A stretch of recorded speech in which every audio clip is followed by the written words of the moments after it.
Hello everyone, this is Sukiran from one step trading academy. Guys, हम इस video में देखेंगे जो हमने प्रीवियस वीक एनालिसिस किया था। उसमें हमने जीबीपी एयूडी ये पेयर सिलेक्ट किया था, राइट। और इस वीक हमने सिर्फ 4 ही ट्रेड लिए। सभी ट्रेड्स मैंने टेलीग्राम में डाले हुए थे। उसका एनालिसिस बताऊंगा, रीजन बताऊंगा क्यों मैंने ये ट्रेड लिया था, उसके पीछे लॉजिक क्या था। ओके, जिसमें हमने 415 पिप्स 415 पिप्स कैप्चर किए। 2 स्टॉप लॉस हिट हुए हमारे, 2 टारगेट हिट हुए हमारे। ओके, एंड यहाँ पे देखो ट्रेडिंग जर्नल में भी सब कुछ मेंशन किया हुआ है। इसी का स्क्रीनशॉट लेके ग्रुप में डाला हुआ है, टेलीग्राम चैनल में डाला हुआ है। ओके, तो सबसे पहले चलते हैं ट्रेडिंग व्यू के चार्ट पे। यहाँ पे देखो ये जीबीपी एडी का इस लाइन से लेके इस लाइन तक ये प्रीवियस वीक है। ओके, यहाँ से मार्केट शुरू हुआ था। यहाँ पे हमारी एक मिस्टेक हुई थी। यहाँ पे देखो ये ग्रीन कैंडल एंड ये ग्रीन रेड कैंडल, इन दोनों की वजह से मैं कंफ्यूज हुआ था। लेकिन हमने ये साइड का भी ट्रेड हम कैप्चर कर सकते थे, क्योंकि ये यहाँ पे देखो जीबीपी एयूडी ये है। अभी जो करंट चार्ट है ना, ये एफएक्सीएम का चार्ट है। लेकिन अगर ये ओआंडा के चार्ट में जाएंगे ना हम, यहाँ पे हमें दिख रहा है क्लियरली डाइवर्जेंस। ये देखो ये कैंडल एंड ये कैंडल, इसमें डाइवर्जेंस था तो इसके हाई पे मैंने एंट्री डाली थी। उसके बाद ये कैंडल एंड ये कैंडल, इन दोनों में फिर से डाइवर्जेंस बना तो इसके हाई पे भी एंट्री थी। तो लेकिन ये दो ट्रेड में एफएक्सीएम के चार्ट की वजह से, मतलब मैंने बोला कि एग्जिट कर देते हैं क्योंकि खाली फुकट कंफ्यूजन नहीं होना चाहिए। तो ये दो कैंडल की वजह से कंफ्यूजन हुआ, वरना यहाँ पे हमारे 2 टारगेट और हिट हो जाते और ये हमारा जो पीएनएल था 415 पिप्स का, वो और भी ज्यादा दिख जाता। लेकिन ठीक है, कोई बात नहीं, उसको हम कंसिडर नहीं करेंगे। ये दो ट्रेड को मैंने भी खुद लिया था लेकिन मैंने एग्जिट कर दिया। दूसरी बात, ये कैंडल एंड ये कैंडल, ये देखो ये वाली कैंडल मैं यहाँ पे ड्रॉ कर देता हूँ।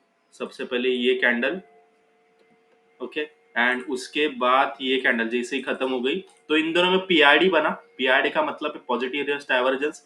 ये डोजी के हाई पे हमने एंट्री ली, स्टॉप लॉस उसका लो रखा एंड टारगेट देखो ये अच्छा खासा ऊपर गया। ये न्यूज वाली कैंडल है, यहाँ पे देख सकते हो कौन सी न्यूज है, आरबीआई इंटरेस्ट रेट डिसीजन।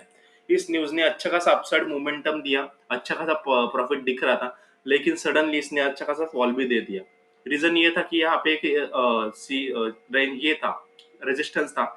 ये जो आपको दिख रहा है एम जैसा, ये एक रेजिस्टेंस की तरह काम कर रहा था। दैट इज वाई यहाँ तक जाके आया वो और हमारा स्टॉप लॉस हिट किया उसने। ठीक है, नहीं तो कोई बात नहीं। ये हम पहला ट्रेड कंसिडर करेंगे लॉस में। हम मैंने तो खुद लॉस बुक किया था। उसके बाद मार्केट गिरा यहाँ पे।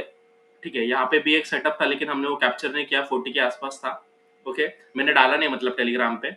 ओके, दूसरी बात, जो दूसरा ट्रेड है यहाँ पे देखो, ये जो है बुलिश डाइवर्जेंस, जिसमें हमारा टारगेट हिट हुआ है, उसका रीजन ये था कि एक ये कैंडल, एक सेकंड में यहाँ ड्रॉ कर देता हूँ। अरे ये क्या हो गया, हाँ ठीक है। ये कैंडल, ये कैंडल, अरे भाई, ओके नो प्रॉब्लम। ये कैंडल एंड ये कैंडल, इन दोनों में डाइवर्जेंस है। डोजी बनी है, सपोर्ट के आसपास है, इसके हाई पे एंट्री थी और हम ये इसने पूरा टाइम बोर किया हमें। लेकिन मैं वेट कर रहा था कि ये अच्छा खासा मोमेंटम दे, क्योंकि ये 40 को सपोर्ट ले रहा था यहाँ पे बहुत टाइम से। ओके, दैट इज वाई मैं बोला कि ठीक है वो होल्ड करते हैं। और जब भी इसने इसको 60 के आसपास क्लोजिंग दी ये कैंडल ने, तो यहाँ पे एग्जिट कर दिया। यहाँ पे 542 पॉइंट्स हमने कैप्चर किए, यहाँ पे आप देख सकते हो 542 पॉइंट क्लोज क्यों किया हमने, 60 के ऊपर हुआ था। डाइवर्जेंस रीजन था, सॉरी इधर यहाँ पे बोलिस डाइवर्जेंस रीजन था। ये एंट्री प्राइस है, ये सुबह 4:30 बजे एंट्री मिली थी और ये एग्जिट प्राइस है हमारी। ओके, इस तरह से 542 पॉइंट्स हमने कैप्चर किए थे।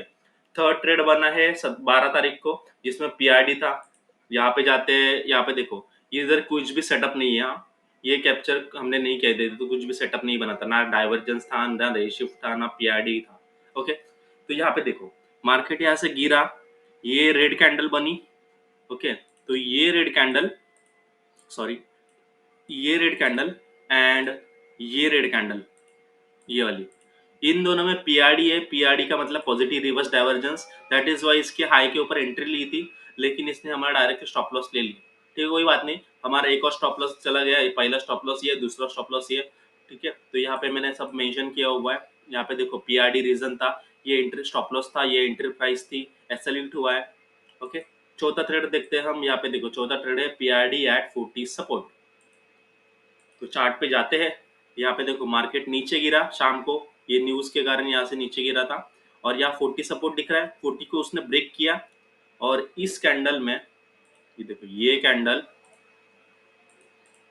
ये कैंडल, अरे ओके, एंड ये कैंडल, इन दोनों में पीआरडी है at 40 support, and PRD at 40 support बहुत अच्छे से काम करता है। दैट इज वाई इस ग्रीन कैंडल के हाई पे एंट्री बनी थी। 3-4 घंटा इसने हमें बोर कराया। शाम को जब न्यूयॉर्क सेशन शुरू हुआ 6:30 बजे, तो इसने एक अच्छा खासा अपसाइड मोमेंटम दिया और ये 50 को भी क्लोज कर दिया। तो इस तरह से ये था चौथा ट्रेड, जिसमें 343 पॉइंट्स कैप्चर किए। टोटल हमारा पीएनएल है 415 पिप्स। अगर एक लॉट से कोई भी ट्रेड करता है उसको $400 का प्रॉफिट हो जाता। अगर 0.1 लॉट से ट्रेड करता तो $41 का प्रॉफिट हो जाता। ओके, तो इस तरह से ये हमारा वीक गया, अच्छा वीक गया। ओके, एंड अभी मैं थोड़ी देर बाद पोस्ट प्री मार्केट एनालिसिस का वीडियो डालूंगा, जिसमें यही पेयर में मैं भी चूज करने वाला हूँ। और भी इधर इधर बहुत सारे पेयर्स है, इनमें से मुझे थोड़ा एनालिसिस करना होगा और वीडियो में टेलीग्राम में डाल दूंगा यहाँ पे। तो आप टेलीग्राम ज्वाइन कर लेना, देखेंगे क्या प्लानिंग है अगले वीक की, वो सब मैं बताऊंगा with logic and reason. Okay, and ये वीडियो पोस्ट मार्केट वीडियो अच्छा लगा हो तो लाइक कर देना, सब्सक्राइब कर देना, एंड टेलीग्राम चैनल को ज्वाइन कर लेना। Thank you so much.